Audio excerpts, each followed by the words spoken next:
Hello प्यारे बच्चों, आप लोग कैसे हो। उम्मीद करता हूँ आप लोग बहुत बढ़िया होंगे, जहाँ होंगे अपनी पढ़ाई में व्यस्त होंगे। तो बच्चों, आज हम आप लोग देखेंगे साइंस के इम्पॉर्टेंट क्वेश्चन।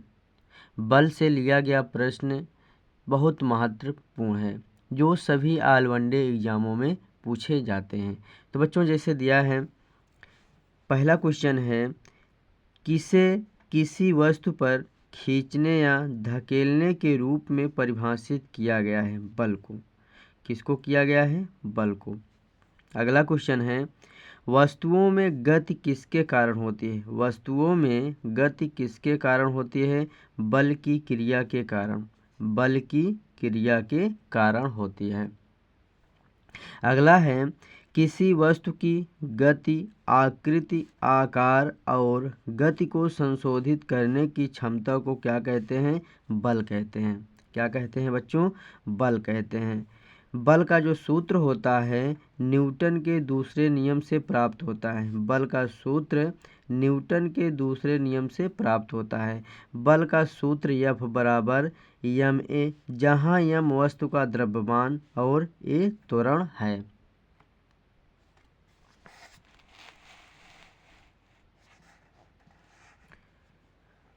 अगला क्वेश्चन है, किसी वस्तु पर समान मात्रा में तथा विपरीत दिशा में लगाया गया बल संतुलित बल है। किसी वस्तु पर समान मात्रा में तथा विपरीत दिशा में लगाया गया बल संतुलित बल है। किसी वस्तु पर असमान मात्रा में किसी वस्तु पर असमान मात्रा में बल लगाया जाता है तथा वस्तु अधिक बल की दिशा की ओर गति करती है, तो कौन सा बल है? असंतुलित बल है। कौन सा बल है? असंतुलित बल है। अगला है,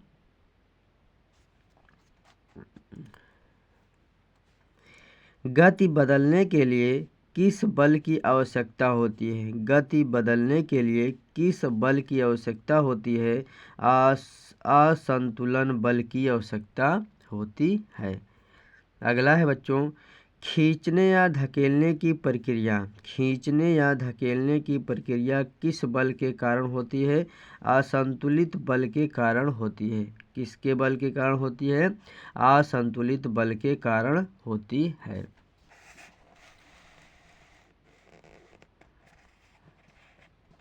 अगला है, बल कितने प्रकार के होते हैं? बल कितने प्रकार के होते हैं? संपर्क बल और असंपर्क बल, यानी दो प्रकार के बल होते हैं। संपर्क बलों में कौन से बल शामिल हैं? संपर्क बलों में कौन सा बल शामिल है? पेशी बल, घर्षण बल और स्प्रिंग बल शामिल हैं। अगला है, मांसपेशियों की मात्रा क्रिया के कारण उत्पन्न होने वाले बल पेशी बल हैं। मांसपेशियों की क्रिया के कारण उत्पन्न होने वाले बल पेशी बल हैं।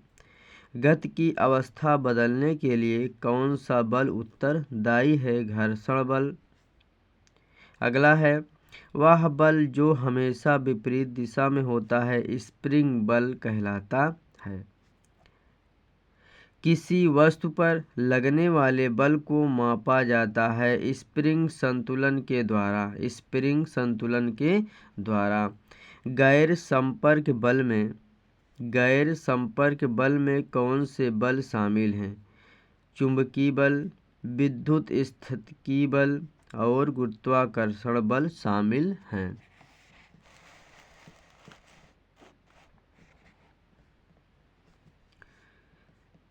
अगला है बच्चों, किसी चुंबकीय वस्तु पर चुंबक द्वारा लगाए गए बल चुंबकीय बल कहलाते हैं।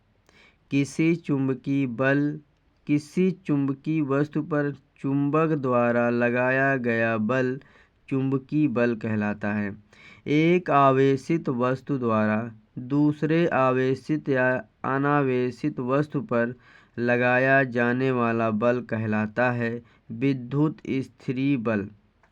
दो द्रव्यमान वाली वस्तुएं एक दूसरे पर कौन सा बल लगाती है? आकर्षक बल, गुरुत्वाकर्षण बल। किसी वस्तु के पृथ्वी की सतह पर मुक्त रूप से गिरने के लिए कौन सा बल उत्तरदायी है? पृथ्वी का गुरुत्वाकर्षण बल उत्तरदायी है। अगला है, पृथ्वी के चारों ओर चंद्रमा की परिक्रमा किसके कारण होती है? पृथ्वी के गुरुत्वाकर्षण बल के कारण होती है। तो बच्चों, उम्मीद करता हूँ आप लोगों को वीडियो ज़रूर अच्छा लगा होगा। शेयर, लाइक, कमेंट, सब्सक्राइब करना मत भूलिएगा। Thank you very much.